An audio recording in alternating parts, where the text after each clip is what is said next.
Alhamdulillah rabbil alamin wassalatu wassalamu ala asyrafil anbiya'i wal mursalin wa ala alihi wa sahbihi ajma'in. Allahumma ighfir warham wa tajawaz amma ta'lam innaka antal azizul akram. Rabbi shrah li sadri wa yassir li amri wa hlul 'uqdatam min lisani yafqahu qawli. Amma ba'du. Maksud berapa kita? 12.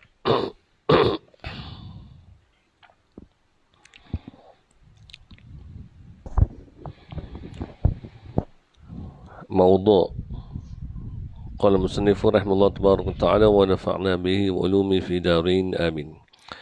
Mawdu' yakni tempat perbahasan akidah Ahlussunnah wal Jamaah terbagi kepada 4. Kalau bicara tentang akidah di sisi Ahlussunnah wal Jamaah, maka pembahagiannya ada 4 di dalam subjek yang nak dipelajari ini. Pertama, mawdu' ilahiyah, yakni pembahasan ketuhanan. Mawdu' nabawiyah, pembahasan kenabian. Mawdu' sam'iyah, bahasan pengkhabaran daripada Nabi SAW. Dengan juga mawdu' jirim dan arad, pembahasan zat-zat dan juga sifat-sifat makhluk. Mawdu' ilahiyah itu terkandung di dalam tentang ketuhanan kan, terkandung dalam rukun iman. Rukun iman yang ke-6, rukun iman yang 6 perkara tu. Mawdu' nabawiyah terkandung dalam rukun iman. Mawdu' sam'iyah, perkara yang dikhabarkan oleh Nabi, kita hanya dengar dan wajib percaya, benda ghaib. Itu rukun iman yang ke-6. Tentang apa? Tentang takdir, kiamat, wahyu yang diturunkan, kitab-kitab diturunkan.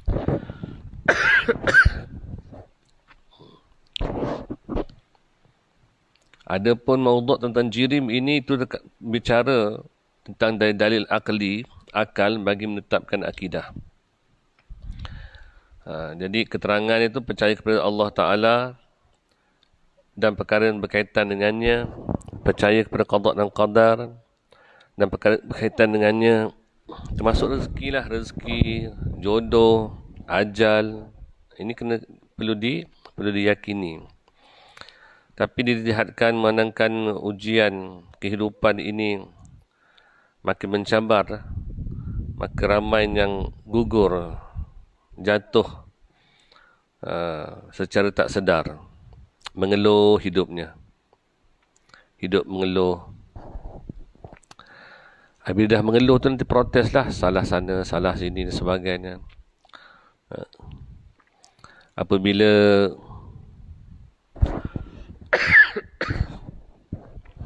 bisnes tak menjadi, anak degil, berlakunya kecurangan antara hubungan suami isteri, maka manusia pun hidup terus protes. Tidak memahami konsepnya qada dan qadar itu. Percaya kepada Nabi dan Rasul dan perkara yang berkaitan dengannya, percaya pada kitab-kitab, percaya kepada malaikat, percaya pada kiamat. Ini yang terkait tentang rukun iman yang 6 perkara tu. Maka tauhid ini, pengajian kita ini, subjek ini adalah untuk bicara tentang, menyentuh tentang 6 perkara ni, rukun iman. Jadi iman ni benda penting. Kalau tersasar, terkeluar, maka ia akan merosakkan iman. Ada pemawdu' tentang jirim dan arad ini, bicara tentang dalil akal, tentang mengenai zat diri, zat-zat, sesuatu lah kita kata, dan juga sifat-sifat makhluk, jirim dan arad ni, diri-diri dan juga sifat-sifat makhluk. Adapun tentang rukun iman itu, ada satu perkara yang tak dapat tidak, Adapun tentang maudhu' jin min arad ini berceritakan tentang diri kita lah, makhluk ini. Dan sekarang kita pergi pembahasan seterusnya, muka surat 13 tentang iman. Pengertian iman tu apa? Jadi tuan-tuan, ini istilah yang ulama beri. Jadi tuan-tuan pegang di sinilah. Kalau nak tahu iman tu apa, orang kata tingkatkan iman, usaha atas iman. Iman itu tasdiqun bil qalbi, wa iqrarun bil lisani, wa amalun bil arkani. Iman itu artinya membenarkan sesuatu dengan hati. Ini takrifnya, tuan-tuan hafal lah.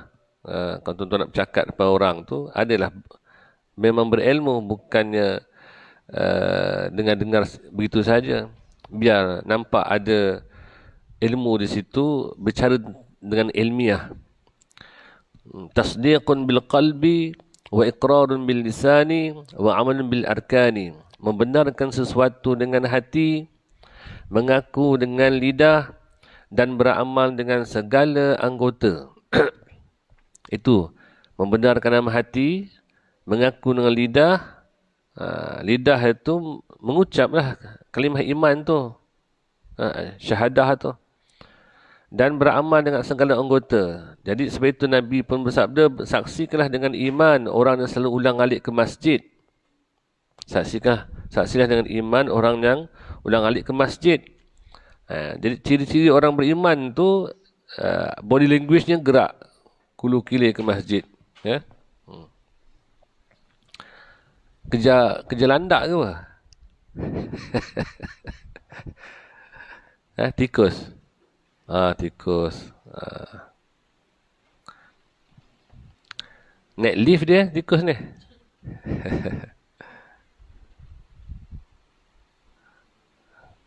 Baik. Rukun iman yang keenam, percaya kepada Allah, percaya pada malaikat, kitab, rasul, dan hari kiamat, dan barang sesuatu yang berkaitan dengannya, hari kiamat, dan qada dan qadar. Baik, itu akan dibicarakan terus nanti di muka depan lah. Ma'rifatullah, mengenali Allah Ta'ala. Ciri-ciri mengenali Allah Ta'ala, al-jazmu. Apa tu jazam? Jazam itu ialah putus hati. Bermakna bulat dah hati tu. Pegangan di dalam hati yang tidak akan berubah. Sebab itu ada doa kan. Ya musabbital qulub, sabbil qalbi ala dinik. Ya Allah, tetapkan, ya wahai yang membalik-balikkan hati. Ya muqallibal qulub, wahai yang membalik-balikkan hati. Sabbil qalbi ala dinik, dan tetapkan hatiku dalam agamamu. Jadi itu jazam, makna bulat hati. Putus hati tu pun tak faham mana tu. Macam mana putus hati tu? Kalau tak dilantik ejek-ejek surau pun boleh putus hati tu. Putus cinta pun jadi putus hati juga tu.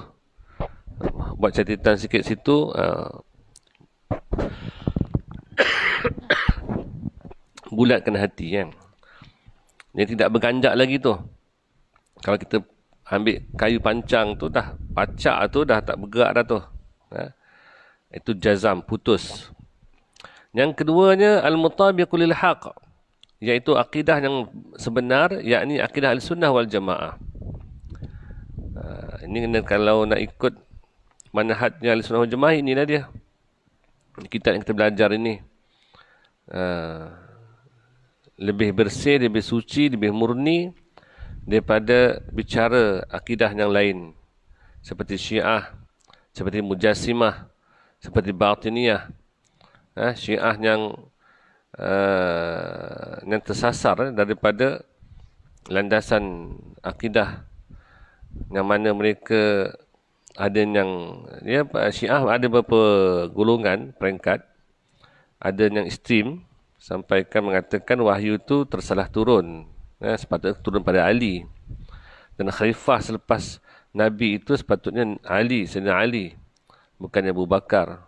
Tetapi ada yang berhujah, dia kata, bukankah waktu Abu Bakar jadi khalifah itu Ali pun ada di situ. Maka Ali pun redha lah Abu Bakar jadi khalifah. Tapi hujah mereka kata, Ali tu bukan redha, tetapi terpaksa. Sebab waktu nak bai'ah tu, nak mengangkat khalifah tu, pedang ada di tengkuk Ali. Jadi Ali pun ikutlah. Itu hujahnya orang Syiah. Golongan Mujassimah pula yang menganggap Allah itu ada berorgan, berjasad. Kerana melihat kepada zahirnya ayat Al-Quran. Yadullah fawqa aydihim, tangan Allah di atas tangan mereka. Golongan Batiniyah yang mana melanggar perintah Allah, tidak menunjung perintah Allah, malah melanggar segala larangannya. Tetapi mereka mengatakan mereka memiliki hati yang mengenal Allah Ta'ala.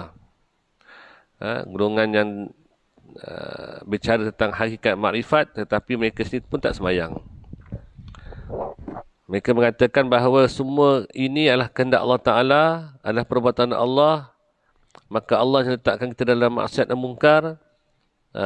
Allah yang berkehendak demikian, maka kita ini bebas daripada dipertanggungjawabkan. Allah ni semuanya Allah. Berat tu. Apatah lagi campur dengan fahaman komunis, fahaman liberal dan sebagainya. Ketiganya, an-dalil. Makrifat itu mengenal Allah Ta'ala itulah dengan dalil.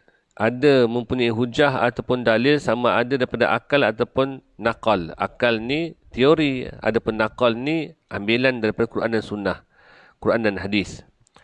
Dengan adanya tiga perkara ini, seorang itu dikatakan telah mengenal Allah Ta'ala. Apa dia? Pegangan yang putus, ini bulat hati dia. Kemudian bertepatan dengan akidah yang dibawa oleh Ahli Sunnah wal Jamaah.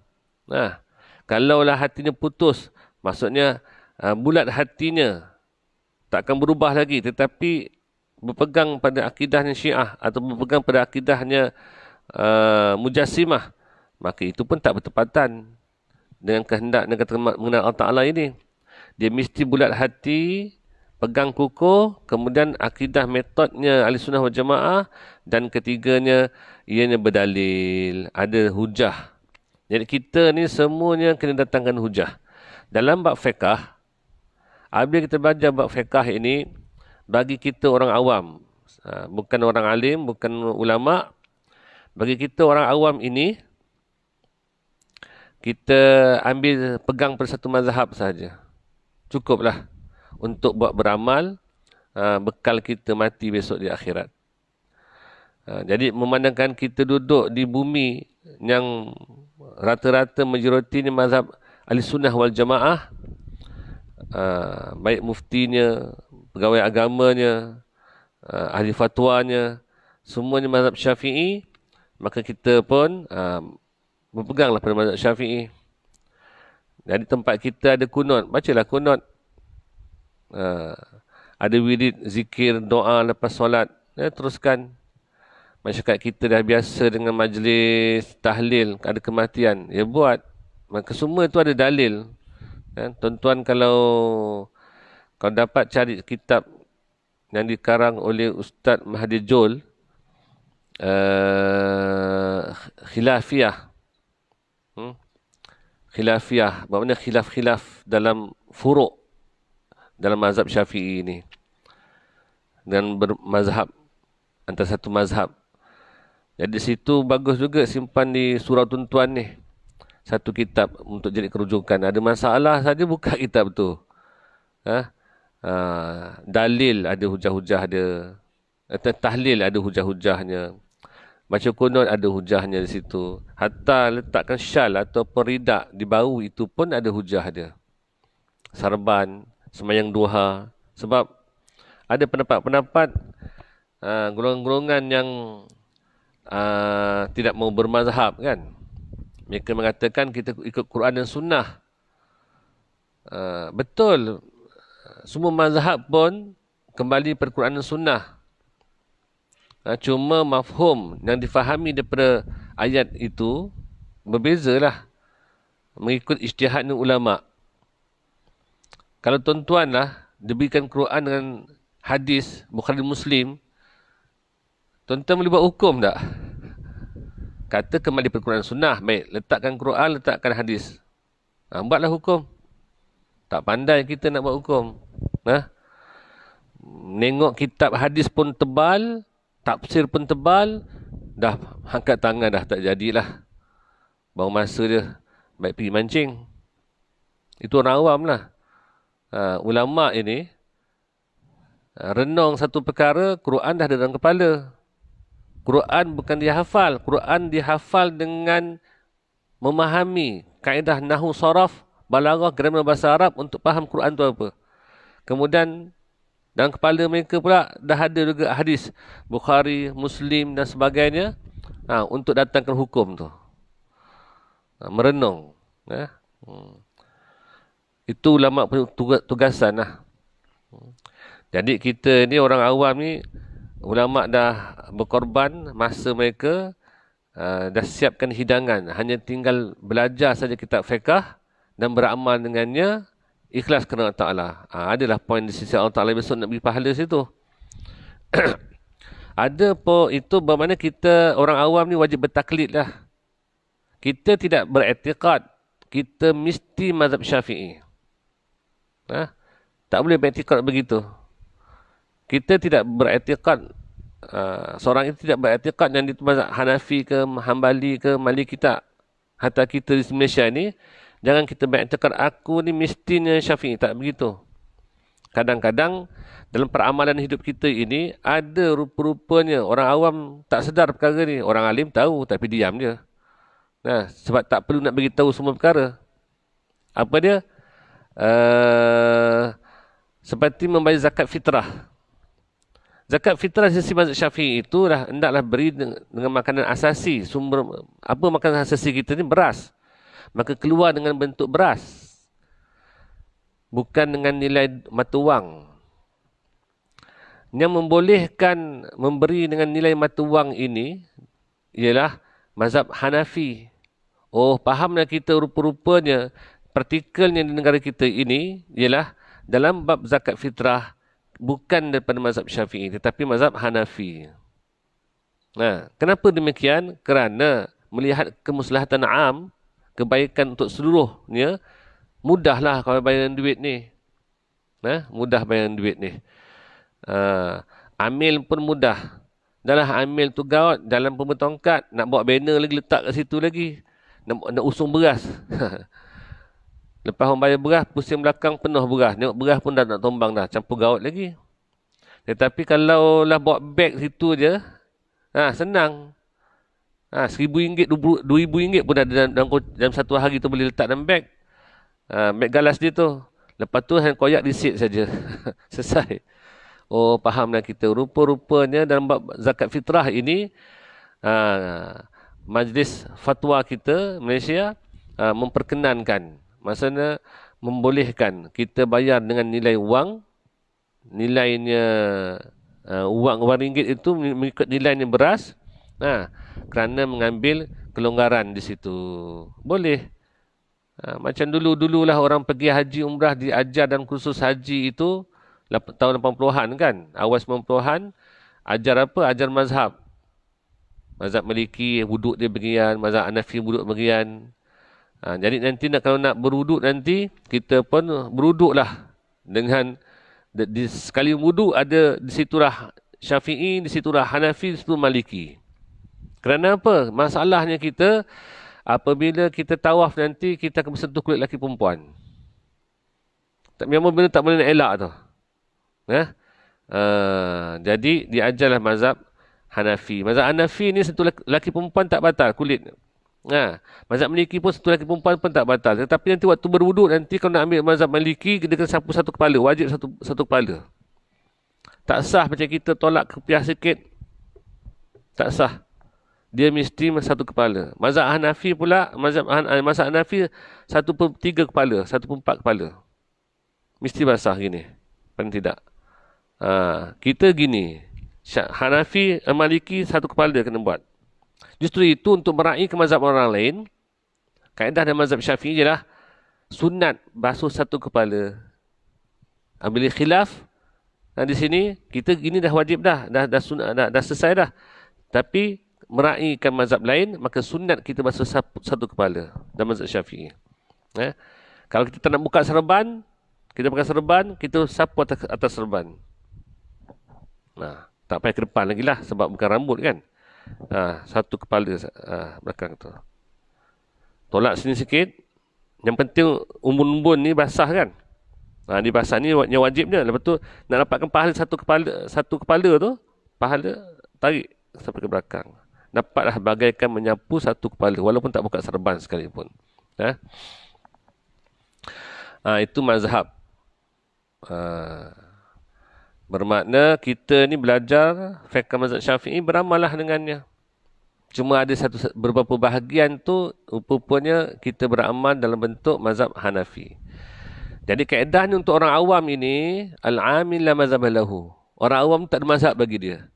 Maksudnya kalau dia solat dengan apa cara, rupa bentuk macam mana-mana mazhab, sah bagi dia. Untuk orang awam. Contoh lebih-lebih lagi, gangster baru kembali pangkal jalan. Mu'alaf baru masuk Islam. Gangster kembali pangkal jalan ni, sejak dia balik, tak pernah sentuh wuduk. Baru dapat tashkil 3 hari keluar, barulah menangis-nangis nak belajar nak semayang. Dan dalam masa 3 hari nak belajar semayang komplit, tak dapat lah. Mungkin Fatihah nak baca, dapat separuh saja. Tasyahud akhir pun tak hafal. Kunut tak apalah, sunat je kalau tak baca pun. Jadi kalau semayang tu kaki dia tak betul-betul. Waktu sujud tu, tak betul kelipit begini kan. Sebab kita sujud tu kaki mesti begini. Hujung jari jemari tu, salah satu daripada ni anggota tu. Dia semayang begini. Macam Hanafi, mazhab Hanafi kan. Kadang begini je. Nampak bayi-bayi kita tu. Begini. Kadang-kadang atas ni je. Kadang macam terapung-terapung sikit. Jadi kalaulah orang mu'alaf ataupun gangster ni baru kembali pangkal jalan ni semayang macam tu, serupa macam mazhab-mazhab lain membolehkan, tak ada masalah. Sah. Mazhab Syafi'i tak boleh gerak-gerak. Anggota besar 3 kali berturut-turut batal. Tetapi dengan mu'alaf ataupun orang yang gangster ni baru kembali pangkal jalan ni, semayang pun gerak-gerak, garu-garu.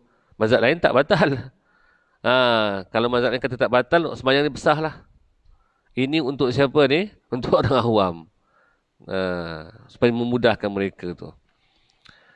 Tetapi dalam masa sama, setelah masuk Islam, dah belajar agama berterusan, maka hendaklah dia pandu diri dia dalam satu acuan mazhab supaya dia beramal dengan lebih teliti lagi.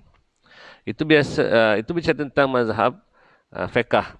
Ada pun mazhab akidah Ahli Sunnah wal Jamaah ni dua, daripada Al-Asy'ariyah dan Al-Maturidiyah. Maka orang yang nak mengenal Allah Ta'ala ini, bermakrifat pada Allah Ta'ala, dia mesti tahu dalil. Dia tidak boleh bertaklid. Dia kena berijtihad, datangkan dalil. Macam tu kita fiqh ni kalau ditanya apakah dalilnya qiyam, berdiri lurus dalam sembahyang, tak tahu kita. Apakah dalil baca Fatihah, datangkan hadis dia, tak tahu kita. Tak apalah, ikut saja. Ulama' dah siapkan acuan kitab fiqh, belajar dan kita beramal dengan dia, sah. Tetapi kalau dalam tauhid ini, kena datangkan dalil. Kerana apa? Kerana Allah beri kita akal. Kalau lah nak isap rokok, api tak ada, pandai pula cari api. Masih berakal lagi tu. Kalau kita bawa kereta terlepas exit, tadi saya terlepas exit tadi.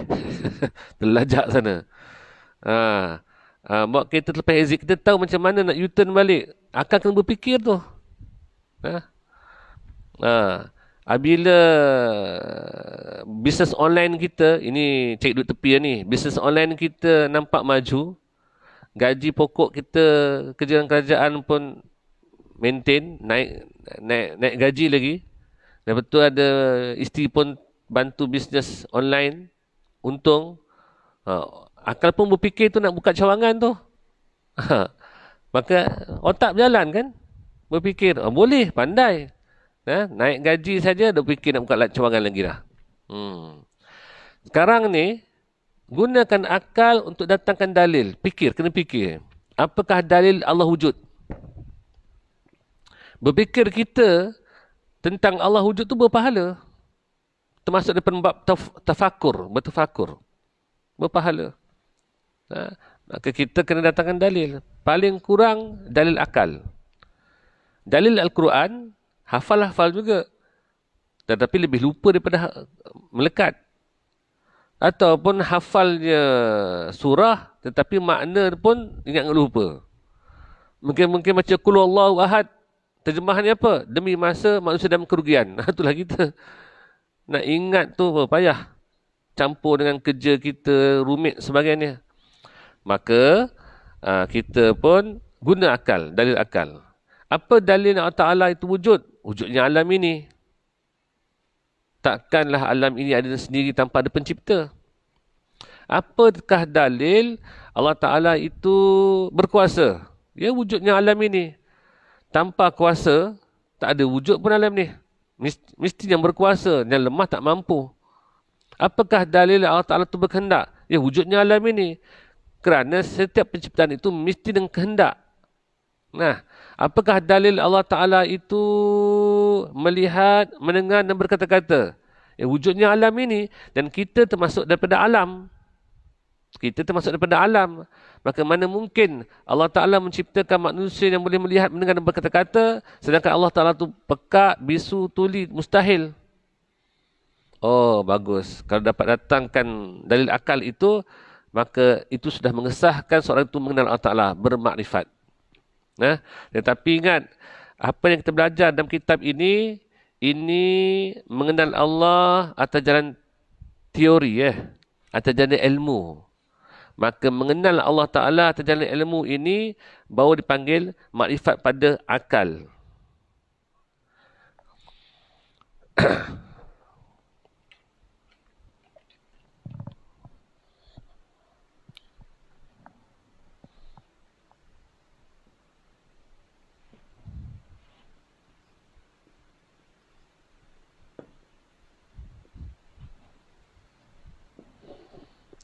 Ma'rifah.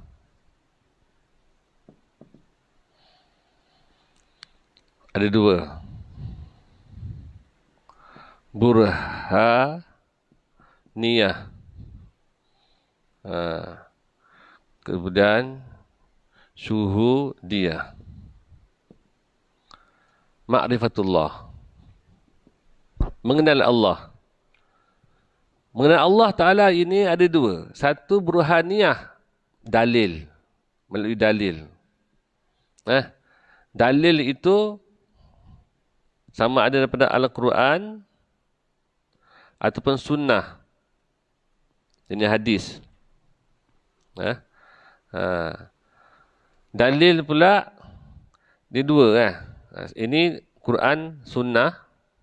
Maaf. Lagi gini. Dalil naqli.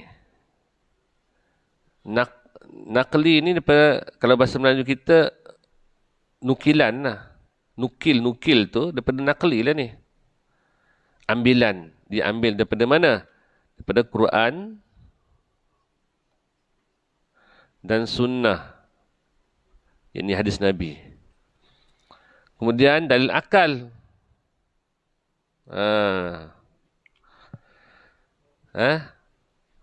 Dalil daripada naqli, Quran sunnah dan akal. Teori kita ni. Ini baru dia panggil, kalau setakat ini saja, makrifah.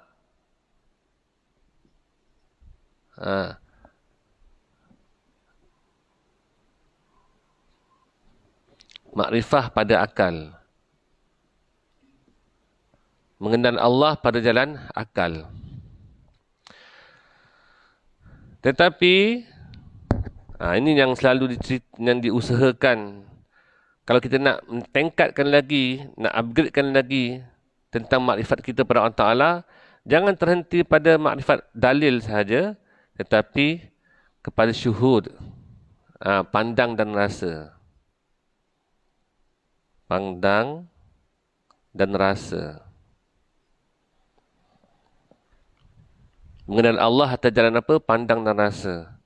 Anta'budullah ka'annaka tarah. Kamu sembah Allah Ta'ala seolah-olah engkau memandangnya.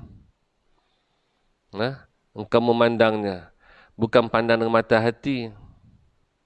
Minta maaf, bukan pandang dengan mata kepala, tetapi pandang dengan mata hati. Dan berarti kata lain, tidak ada penyandaran selain pada Allah. Yang kita lihat, kedatangan kita solat berjemaah subuh, dengar kuliah, memahami bercara kuliah ini, itu semua daripada anugerah Allah. Mana pandang dia sahaja. Wajah tu, wajhiya lillazi fataras samawati wal ard. Ku hadapkan wajah. Bukan muka sini, wajah ni, wajah sini. Penghalaan hati ini hanya buat Fatir, pencipta langit dan bumi. Hanya dia sahaja. Tidak ada lain. Ha? Macam tuan-tuan kalau orang cerita lah. Itu pun mitos dia, bukan betul pun. Ada satu blog ni. Dulu ada berlakunya rompakan. Kematian, dibunuh. Isteri dia tengah mengandung. Perompak tu belah perut, bunuh. Anak-anak suami semua dibunuh. Tuan-tuan kalau diberi rumah duduk situ, tuan-tuan nak duduk ke? Kena pula baru berlaku perkara itu dalam sebulan 2 bulan ni dia. Yang sebulan 2 bulan tu masih terhangat, masih hangat lagi cerita dia. Ni 20 tahun punya cerita ni. Orang jual rumah tu, kita pun beli. Lepas beli pula tu datang ke surau, pengerusi pula buka cerita. Duduk mana? Blok bigan-bigan. Tingkat berapa? Oh, tingkat tu. Itu dulu, tu rumah tu dulu. Oh, Masya Allah. Saya awal-awal beli rumah ni, saya berlaku peristiwa tu, pembunuhan tu, rompakan tu.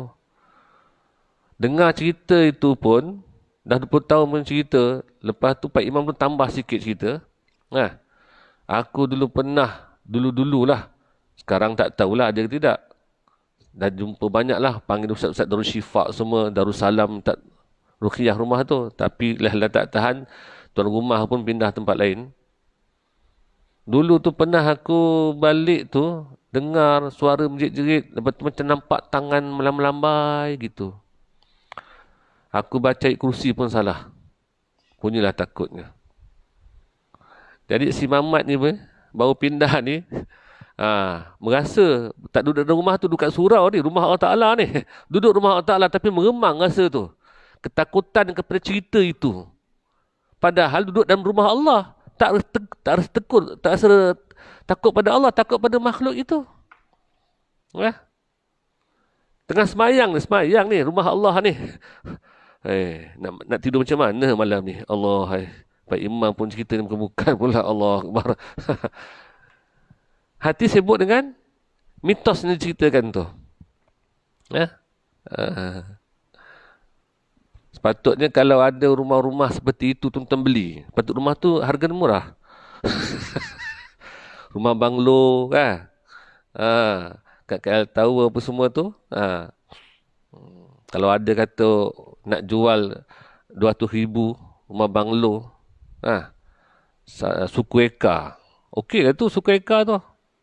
1/4 ekar tu. Dengan taman luas, boleh tanam, boleh buat kolam renang pun semua. Rumah 2 tingkat, banglo 2 tingkat tu. Kalau 200,000 tu murah tu. Tuan-tuan tekan sikit. Ini nak beli 40,000, siapa nak beli ni kata. 50,000 dah cukup lah. Dengan jin-jin sekali package. Tuan rumah kata, 50,000 ambil lah. Tuan-tuan ambil cepat-cepat. Lepas tu nampak apa? Lepas tu, duduklah dengan anak-anak. Kata yang berkuasa Allah Ta'ala. Lepas tu, duduklah. Kenapa keluar? Duduk. Tapi menangkan dunia ni sebab musabab kan? Dah tempat tu tempat jin bertendang situ. Tuan-tuan masuk, kena baca ayat ruqyah lah. Sebab musabab. Kena ikut sistem alam tu. Baca ayat Quran lah, apa semua tu, insyaAllah lepas tu. Runding lah sikit dengan jin-jin tu suka. Kamu kan umat Nabi. Kamu dihantar untuk apa? Berdakwah. Sebab apa? Wa ma khalaqtul jinna wal insa illa liya'budun. Tidak aku ciptakan jin dan manusia melainkan untuk beribadat padaku. Kamu bertanggungjawab untuk beribadat. Beranilah sikit. Masuk di rumah tu. keluar, aku nak, kita cakap, settle sama-sama. Laki sama laki, jantan sama jantan. Cakap begitu je. Tiba-tiba cuik belakang, pusing. Tak ada pula orang dia. Jangan bergundur, itu acah-acah je. Kita settle cara baik kan. Sekarang rumah ni aku dah beli dah. Ini rumah aku ni. Sekarang aku nak kau keluar. Cakap pelan-pelan keluar. Lepas tu, jadilah apa pun, jadilah. Belilah rumah berhantu tu. Ni dah, ajak anak masuk rumah hantu. Dah anak nak kencing malam pun takut. Sebab apa, dah tengok cerita hantu. Pergi rumah pampir, tengok rumah hantu lagi. Akhirnya ketakutan kepada selain pada Allah. Itu masalahnya kita ni. Baik. Syuhudiyah ni pandang dan rasa. Tidak kita beramal, tidak kita menolak kemudaratan, melainkan kita nampak dia sahaja.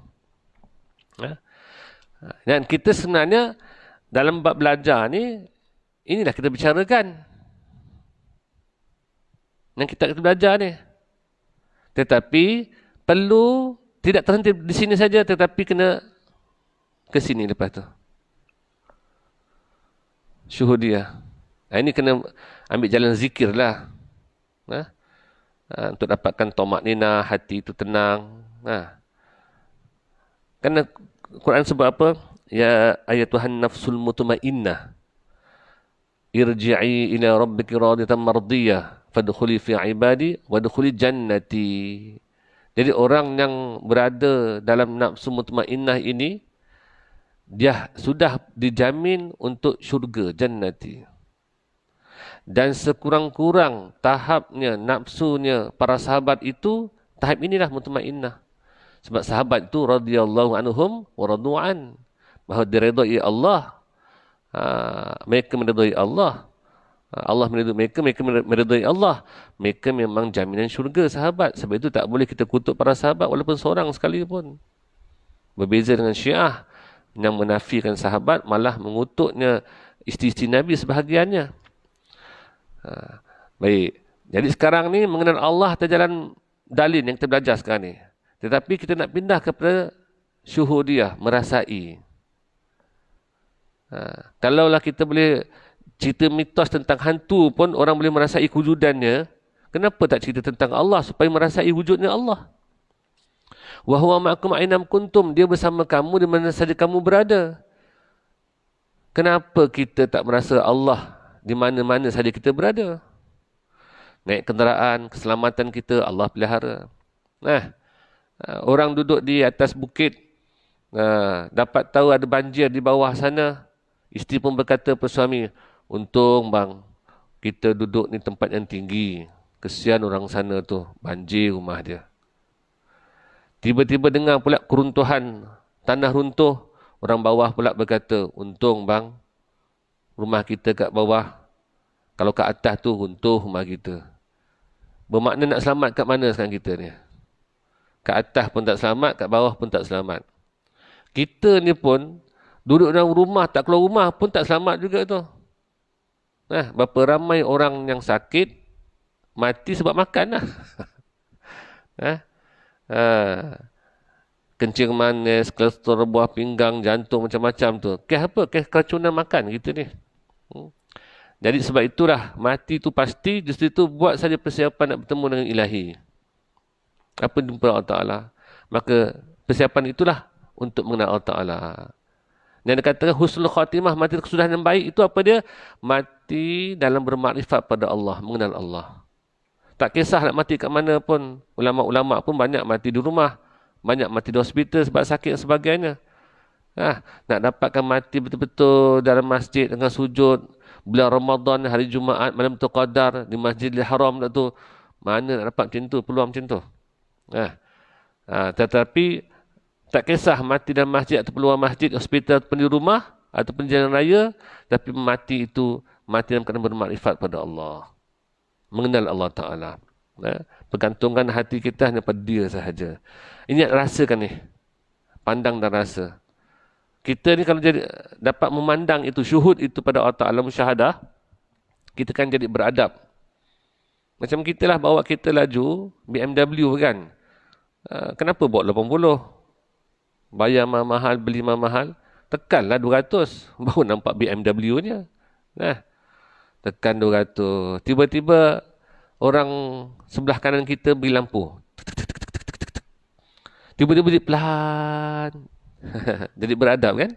Perlahan buat kita. Nah, kalau tak pakai terpinggang tu, ambil pakai terpinggang.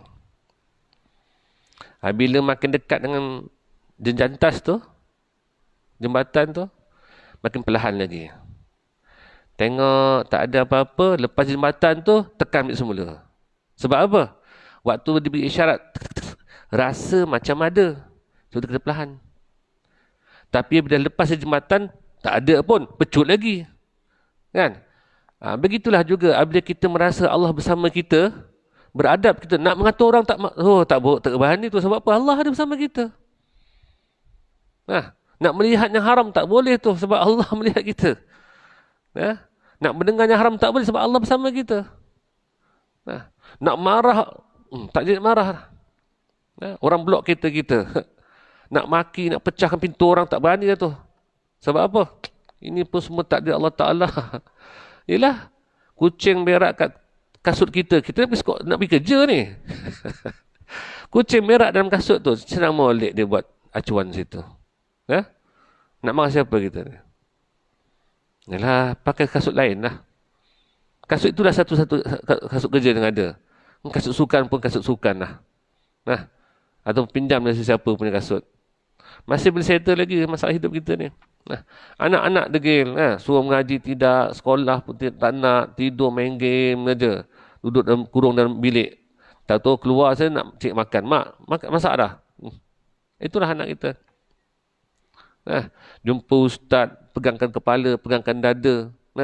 Balik kampung, Pak Imam kata mandi dengan 7 kolam masjid. Kita pun tangkap anak kita dan kita terjun lagi dalam kolam masjid tu. Ingatkan berubah. Macam tu anak kita. Sebab apa? Hidayat tangan Allah Ta'ala.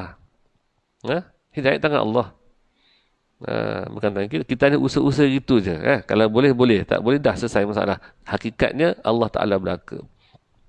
Dia ambil degilnya anak kita tu. Kita suruh pukul tu umur 10 tahun. 7 tahun jangan pukul. Nabi kata 10 tahun pukul. Tak nak sekolah, tak nak solat tu.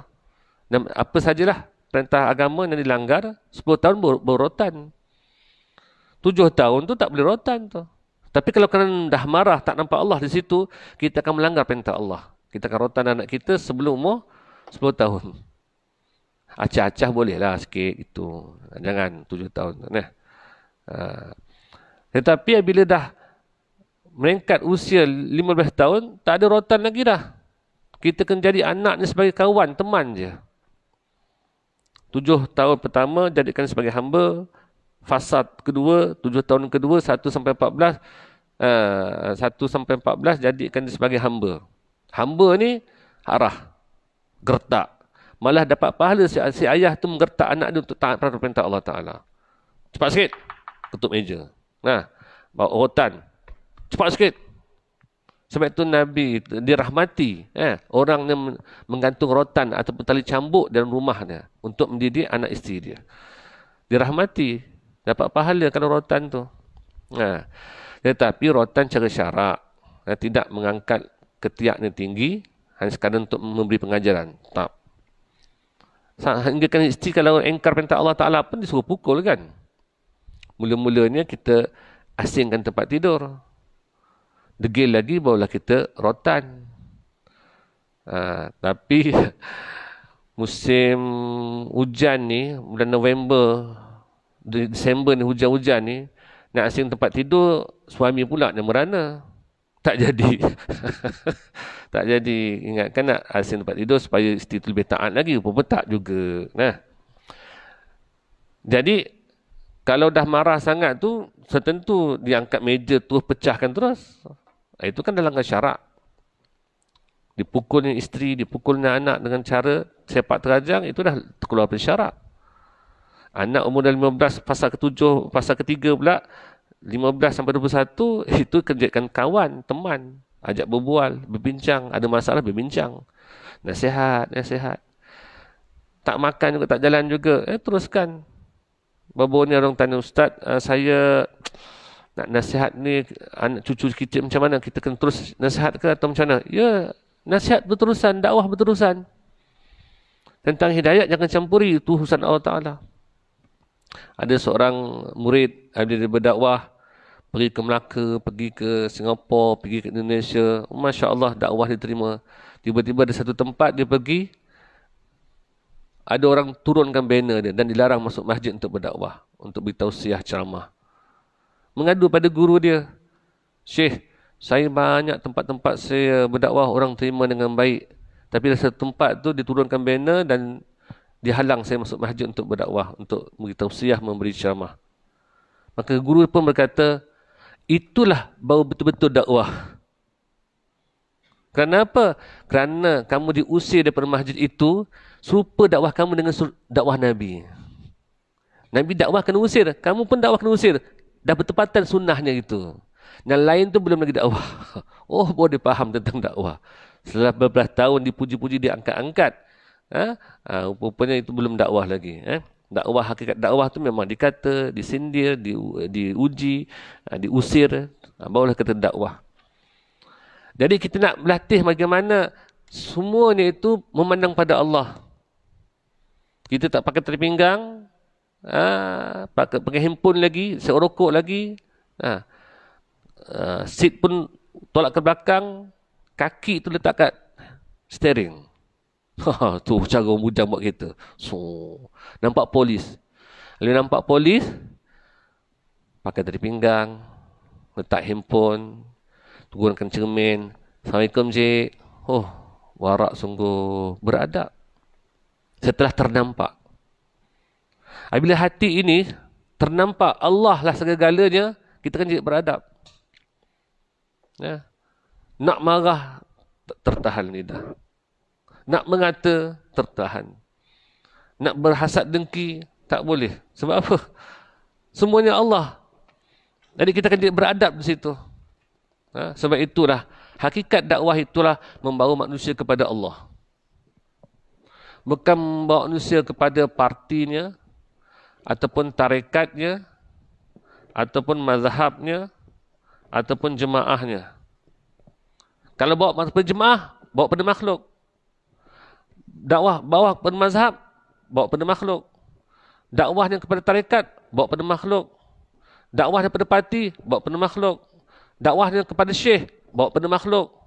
Hakikat dakwah bawa kepada Allah. Cuma kesemuanya ini adalah platform sahaja perantaraan. Mazhab, jemaah, tarekat, parti, pertubuhan, jemaah. Bergantunglah niat masing-masing.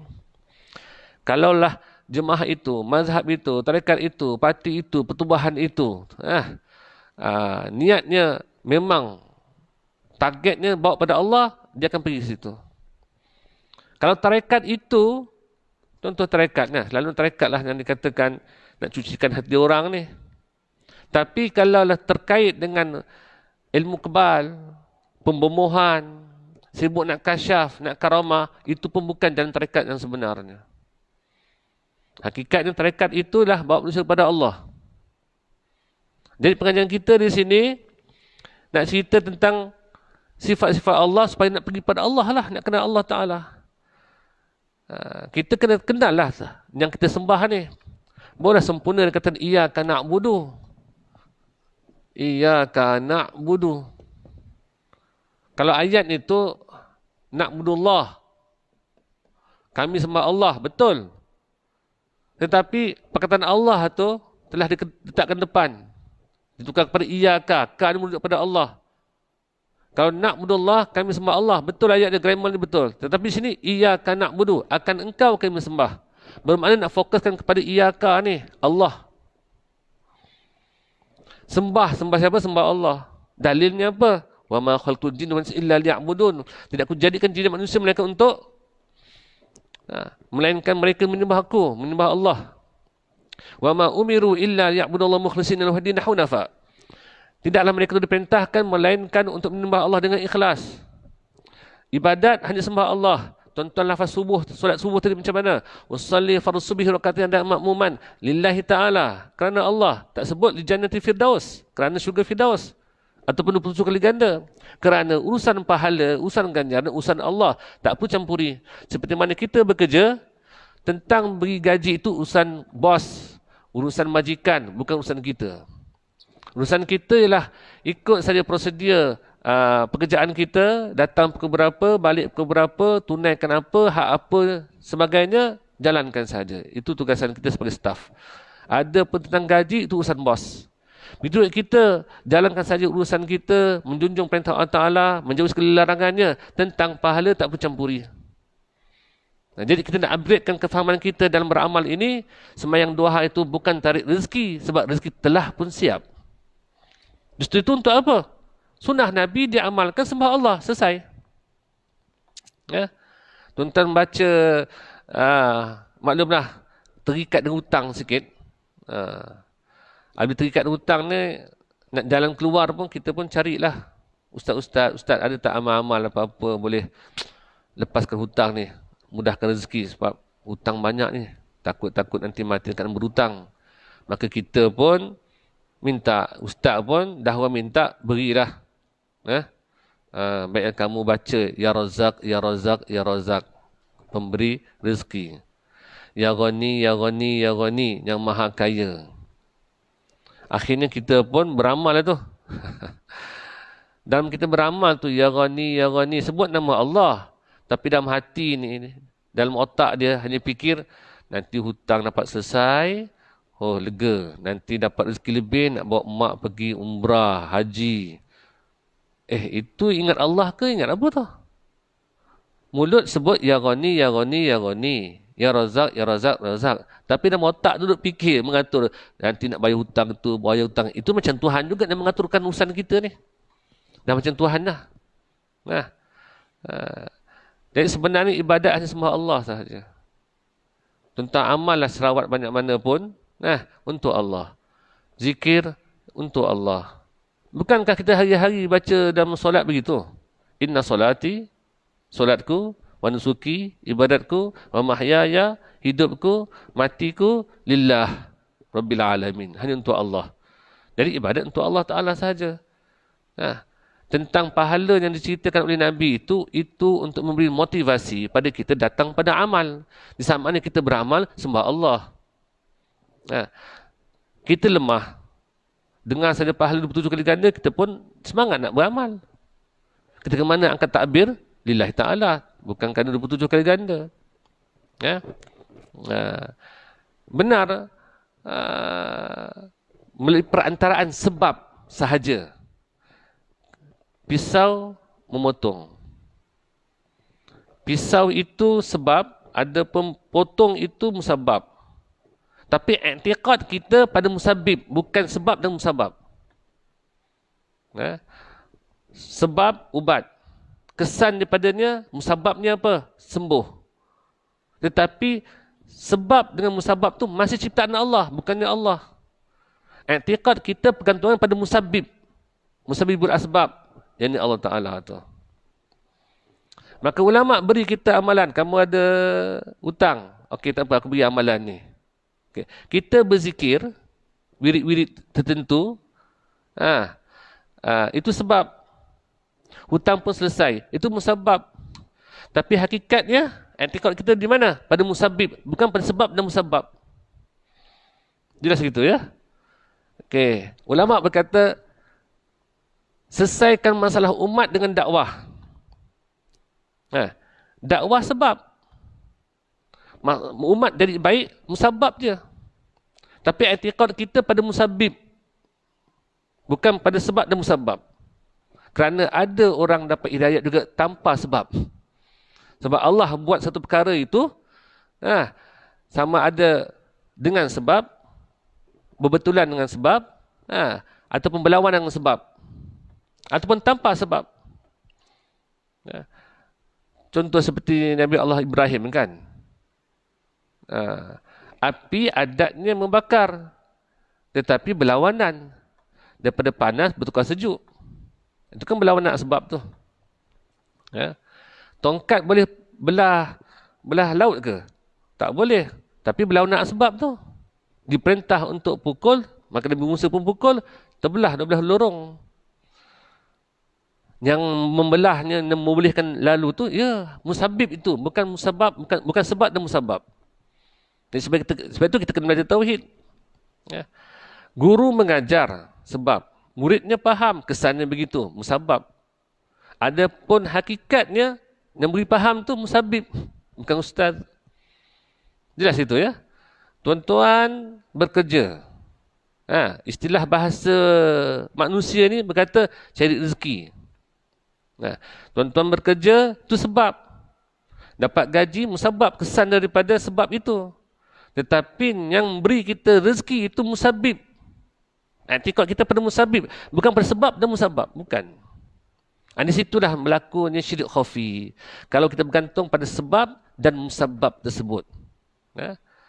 Sebab itu sibuk memandang musabib. Bukan pandang sebab dan bukan pandang musabab dia. Sebab itu kita kena latih lah. Dah tahu ini info kan, info. Pengetahuan, ilmu. Ilmu tu dia akal saja. Maka sekarang ni, bila dengar selalu, mulai sekarang ni, kita pakai baju pun, nak start kereta, nak pergi kerja, nak didik anak, nak berjumpa masyarakat, nak bangun malam, semuanya itu, kita pandang sebab dan musabab tu adalah ciptaan. Tetapi bersandarlah kita pada musabibul asbab, yakni kembali pada Allah Ta'ala. Kita bila bangun malam, kan sebab bangun malam, beramal. Kesan daripada amal soleh ni apa dia? Natijahnya, syurga, pahala. Baik, kita beramal malam, beramal soleh ini sebab. Pahala, ganjaran, syurga itu musabab. Tapi musabib tu yang sebenarnya, yang perlu ditujukan hati kita pada musabib. Bukan pada sebab dan musabab ini. Kenapa kita perlu dah tahu musabibnya, hakikatnya Allah Ta'ala segala-galanya? Kenapa kita perlu makan ubat juga? Sebab Allah ciptakan sebab musabab ni untuk manusia hidup bersistem. Teratur. Sebagai satu peluang untuk mendapatkan pahala. Jadi Allah ciptakan sebab itu, sebab dan musabab itu untuk manusia lebih mengenal Allah Ta'ala. Bermuamalah dengan Allah Ta'ala dengan sebab musabab itu. Sebab itu cara Allah kendaki. Jadi beramal soleh ni dulu perintah Allah, menjauhi segala larangan ini, inilah cara hamba bermuamalah, berinteraksi dengan Allah Ta'ala. Kalau orang yang salah faham dan makrifat hakikat itu dikarenakan apa? Dikarenakan kejahilan. Guru dah jahil, sesat, maka mereka pun, anak murid pun jahil dan sesat juga.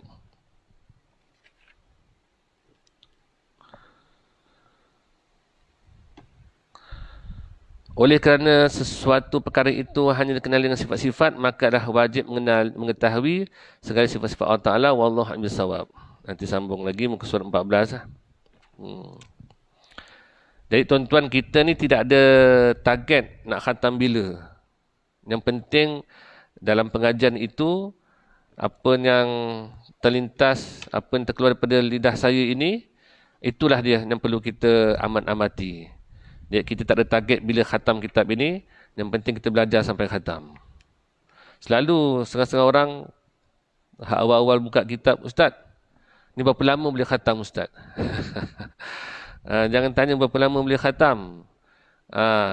Tuan punya diri tu perlu tahu dia datang ke tidak. Jangan tanya berapa hari boleh khatam. Bukan masalah boleh khatam tidak, masalah faham ke tidak. Kena faham dan boleh amalkan. Kita belajar bab solat berbulan-bulan, ada praktikalnya. Belajar bab puasa, ada masanya puasa, bukan sepanjang masa puasa. Kita belajar bab haji, itu pun nama naik baru boleh pergi haji. Nama tak naik tak pergi haji kita. Jadi belajar saja je bab haji itu. Kita belajar bab zakat. Kita pun harta tak ada, nak keluar zakat tak dapat. Hanya zakat fitrah, RM7 satu kepala setiap tahun. Kita belajar ilmu faraid. Ibu bapa kita meninggal, tak ada harta, hutang ada, nak beri faraid apa? Harta pusaka. Dan banyak ilmu yang kita belajar itu, sama ada kita kalau beramalnya hanya waktu-waktu tertentu saja, ataupun memang tak dapat beramal langsung, seperti ilmu faraid, belajar tapi tak dapat diamalkan. Haji belajar tapi nak amalkan tak boleh sebab nama tak naik, duit pun tak cukup.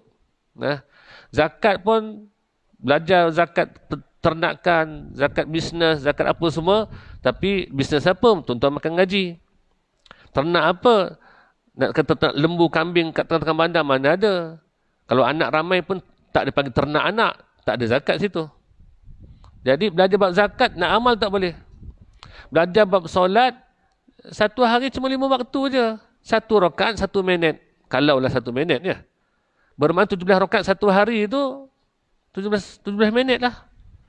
Belajar bab solat, sunat, makruh, semua pembatas semayang, tetapi beramal pun hanya wajibnya 17 minit, 20 minit. Kalau rajin sikit, kau boleh abad dia. Rajin sikit, qiyamul lail. Adalah 1 jam lah kata dihimpunkan semua 1 hari untuk semayang.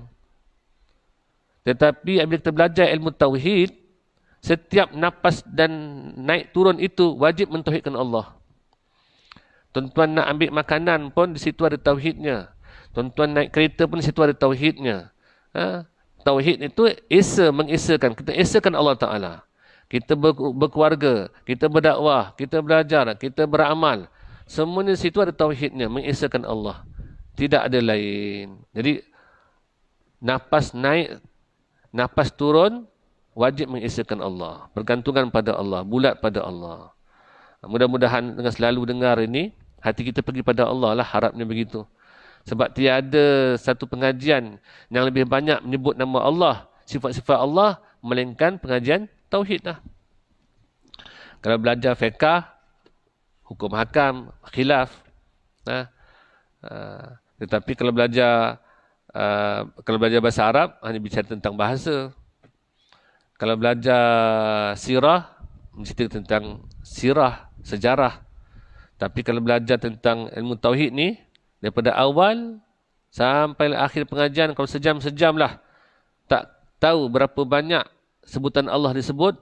Dan sepanjang kita belajar ilmu tauhid itu, kita hanya fokus pada Allah saja, sebab cerita tentang Allah. Harap-harapnya keluar daripada majlis tauhid ini, ilmu tauhid ini, kita pun fokus pada Allah. Baik sarapan pagi, pergi jogging, pergi bekerja dan sebagainya. Semuanya bergantung pada Allah. Wabillahi taufiq wal hidayah. Naqifuna walhamdulillah. Al-Fatihah. A'udzu minasyaitonir rajim. Bismillahirrahmanirrahim. Alhamdulillahil alamin arrahmanir rahim. Iyyaka na'budu wa nasta'in. Ihdinas mustaqim. Shiratal ladzina an'amta 'alaihim ghairil maghdubi 'alaihim. Assalamualaikum warahmatullahi wabarakatuh.